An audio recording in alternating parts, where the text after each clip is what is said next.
On Argentina's plains, a thriving spa town vanished, swallowed not by storm or war, but by a silent, impossible flood. Official reports blame nature, yet rainfall data and hidden channels tell a story no authority can explain. What force erased Villa Epecuen, and why did its water turn red as the town sank? To uncover the truth, we have to question every record and begin where the numbers stop adding up. In 1921, on the windswept plains of Argentina, a new town rose beside the saltwater expanse of Laguna Epecuen. Its founders believed the lake's mineral waters could cure the body and soothe the mind. Word spread quickly. By the 1950s, Villa Epecuen had become a destination for thousands each summer. Families, couples, and old friends arriving by train or bus, eager to float in the dense, buoyant water. At its height, the town welcomed up to 5,000 visitors at a time, swelling far beyond its 1,500 permanent residents. The streets were lined with nearly 300 businesses, hotels, cafes, bakeries, and souvenir shops. SBA hotels offered mineral baths and treatments, their lobbies filled with the scent of eucalyptus and the sound of laughter. Merchants sold postcards and salt crystals. Children played along the promenade while older guests gathered at the casino, sharing stories over coffee. Epecuen's reputation reached across Argentina and beyond. Physicians endorsed its waters. Advertisements promised relief for arthritis, skin conditions, and stress. The town became especially beloved by Argentina's Jewish community, who compared the lake's healing power to the Dead Sea.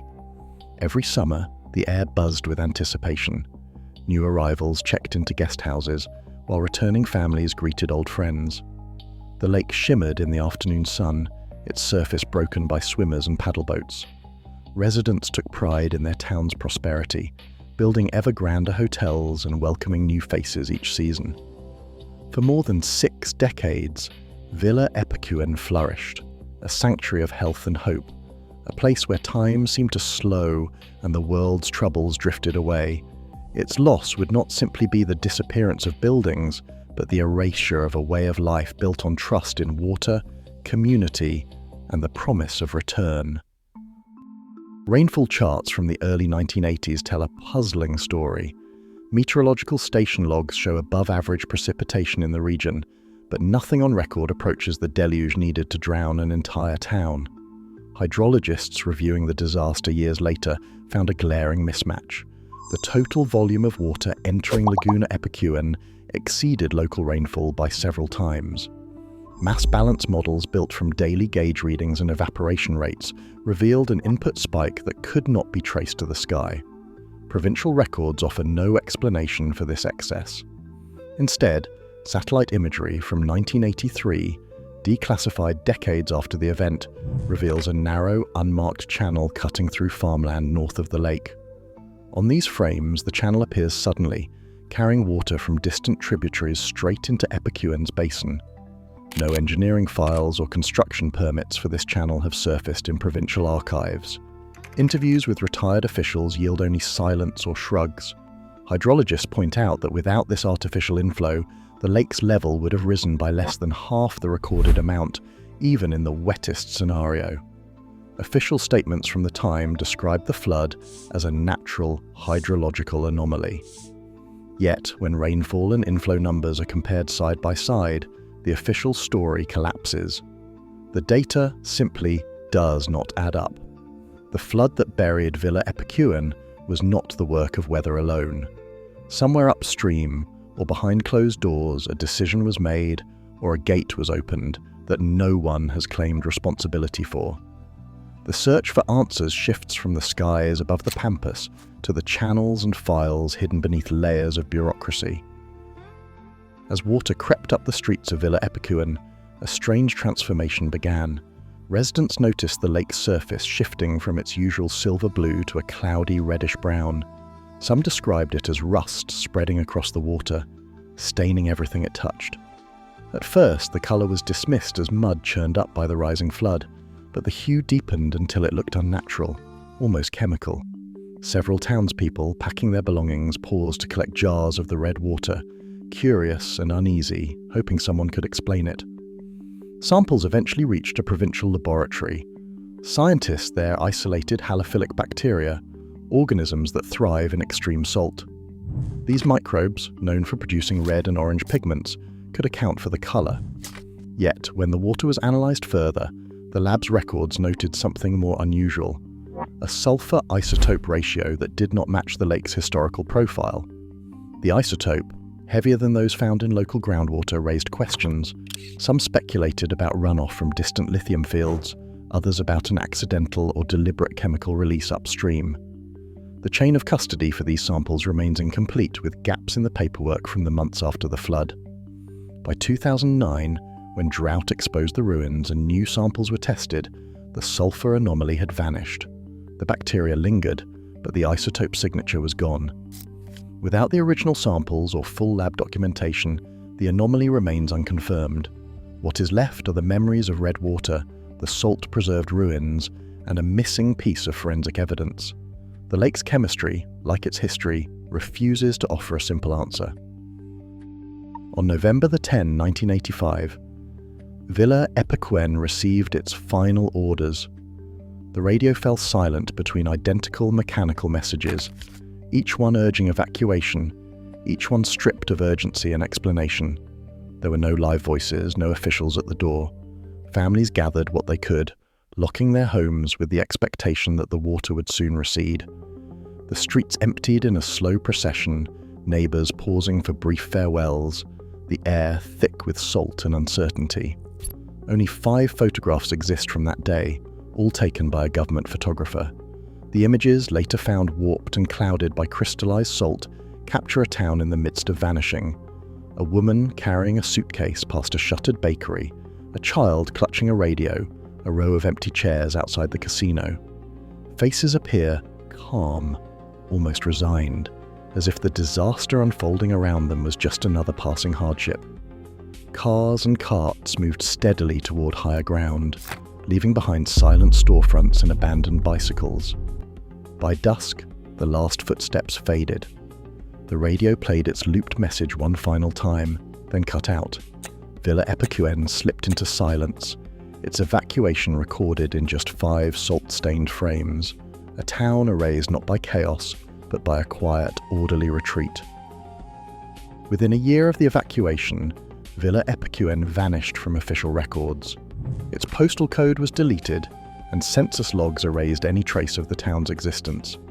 Provincial clerks processed the paperwork quietly, citing disaster protocols, but the effect was absolute. The town was gone, not only in fact, but in law.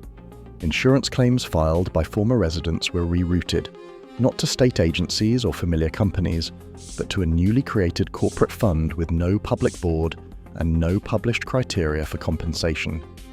Claimants received form letters, stamped and unsigned, informing them that their losses fell outside normal coverage due to the town's new status as a reservoir zone. Attempts to find accountability ran into dead ends. The chief engineer responsible for the protective dike could not be located in any professional registry, his name missing from rosters, his credentials untraceable. Legal requests for technical files met with apologies and explanations of flood-damaged archives. Financial ledgers survived, showing the flow of money, but the technical evidence of what failed and who was responsible had simply disappeared. For the people of Epecuen, the erasure was total, their homes lost to water, their history lost to bureaucracy. For nearly a quarter of a century, Villa Epecuen lay hidden beneath a perfect sheet of salt water. From above, pilots described the lake as a blinding mirror, its surface so smooth and bright that sunlight bounced back in hard geometric flashes. Beneath that glare, the town's streets and rooftops vanished entirely from view. Radar operators trying to map the basin found their signals swallowed by the mineral crust, while sonar scans returned only static. The water's surface became a kind of glass lid, sealing away everything below. Seismographs stationed around the region began to record faint, rhythmic tremors, too weak to be earthquakes, too regular to ignore. The source never matched any tectonic fault. Locals started calling the buried town La Ciudad Dormida, the sleeping city, as if the ruins themselves were giving off a slow, restless pulse. Pilots flying low on windless days reported seeing ripples and shifting patterns across the lake, even when the air was still. No one could explain these movements, but they added to the growing sense that something beneath the salt was stirring in its own time. The years passed in silence. No birds nested along the shore. No fish swam in the brine. The only evidence of the town's existence came from those who remembered its coordinates, or from the rare pilot who glimpsed a darker shape beneath the white glare. Epecuen waited, invisible and untouched, as if preserved in a mineral memory. Drought swept the Pampas in 2009, and for the first time in nearly 25 years, the surface of Laguna Epecuen began to drop. As the water receded, rooftops appeared, then the upper floors of hotels and bathhouses. What had been a blinding mirror of salt cracked open to reveal streets frozen in white. News crews and scientists rushed to the site, capturing footage of hotel signs still legible beneath a crust of crystals. Beds, chairs and bathtubs stood fossilized, their shapes preserved by layers of salt that gleamed under the sun. Crystals. Field geologists arrived with magnetometers and thermal scanners, curious about the town's long entombment. Around the rusted frames of streetlights, their instruments detected faint electromagnetic fields, small, steady pulses that lingered even though the power had been cut decades before. The readings were strongest along the main avenue, tracing a path through the crystallized ruins. Some scientists speculated about mineral reactions in the brine-soaked soil, but none could explain why the fields matched the old street grid so precisely. Magnetic. For many, the ruins had always been a story, an absence sealed away by water and memory. Now, with each exposed wall and every unexplained magnetic reading, the legend of Epecuen became something tangible. The town had returned, not as it was, but as a physical mystery demanding answers. Pablo Novak returned to Villa Epecuen in 2009, when the salt crust cracked and the first rooftops broke the surface. He was nearly 80, thin and sunburned, and he rebuilt a small shack on the hillside above what was left of the main avenue. For years, Novak lived alone among the ruins, tending a garden in the shadow of skeletal hotels and walking the silent streets at dusk. He greeted visitors with memories of summers spent swimming, of neighbors who vanished with the flood. But what drew most attention were his nightly accounts. Novak said that on windless nights he could hear the church bell ring. The bell tower had collapsed decades before, yet he described the sound as clear and low, echoing through the salt. Journalists and scientists dismissed it as imagination until a team of acousticians set up instruments on the crust. Their equipment recorded faint, low-frequency vibrations traveling beneath the salt layer, strongest near the church ruins, and only when the air was perfectly still. Novak kept notebooks, pages dated from 2009 to the winter before his death in 2024. In them he wrote of lights walking where the church stood, and sketched the bell's silhouette against a white sky. His records capture a life spent listening to a town that refused to fall silent, even after everyone else had gone. In the aftermath of the flood, investigators searching for answers ran into a wall of missing paperwork. Provincial archives showed a clean gap. Hydrological reports numbered 302 through 306. The sequence covering the years before and after the disaster simply did not exist in any public inventory. File movement logs traced their last known location to a government warehouse in the mid-1990s. No transfer slips, no destruction orders, just silence. Years later, a retired clerk from the Hydraulic Directorate gave a sworn statement that the reports had been sequestered during a bureaucratic reshuffle and never returned. He described a routine that became a directive. Pack up, select files, deliver them to a supervisor, and sign nothing. When pressed, he said they told them not to ask questions and that those files were never meant to come back. To this day, provincial authorities have not offered a recovery plan, and requests for public access remain unanswered. The official record is missing its core chapters. The story of Epecuen's drowning is written with deliberate omissions. Compasses brought to the ruins of Villa Epecuen often refuse to settle, their needles drifting unpredictably as if searching for a true north that no longer exists. Drone pilots report abrupt signal loss when flying over certain blocks, their controls freezing or cameras flickering out until the craft are guided back to the outskirts. Scientists conducting fieldwork log these failures with mounting frustration, unable to find a pattern in the interference.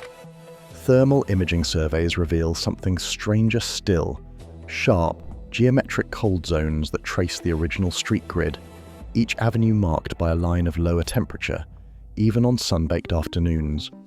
At night, witnesses gather near the old railway platform where, without warning, blue-white flares pulse above the salt, brief, silent bursts that vanish before instruments can record them. Locals call this phenomenon Pulso. No one has measured its cause, but the effect is always the same: a sense that the ruins are not entirely at rest, and that something beneath the surface is still sending signals. Since 2017, the water at Epecuen has started rising again. Lake level charts show a steady climb even though rainfall in the region remains close to average. Hydrologists tracking the inflow warn that the current rate mirrors the unexplained surge that drowned the town in the 1980s. Cracks have already appeared in the new dikes built less than a decade ago. If the trend continues, the ruins, along with critical evidence like Pablo Novak's notebooks and the last preserved artifacts, could be lost beneath the salt once more. There is no more time for passive curiosity. The path forward demands action. First, assemble a complete asset map. Catalogue every remaining document, photograph, and physical record. Second, secure interviews with the 8 experts and witnesses who hold pieces of the story: hydrologists, geochemists, satellite analysts, archivists, and Novak's family. Third, demand public release of the 5 missing hydrological reports and all provincial emergency files. 5 questions must be answered.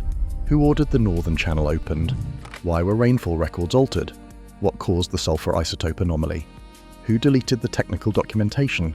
And why does the lake cycle repeat? Only transparency can keep Epecuen's truth from vanishing again. Today, scientists still record unexplained pulses beneath the salt, while new floods threaten to erase what little remains. As evidence disappears and official records stay missing, the mystery deepens, not just of a vanished town, but of how easily truth itself can be drowned. In Villa Epecuen, the water's memory endures, but as the lake rises once more, so do the questions we may never answer.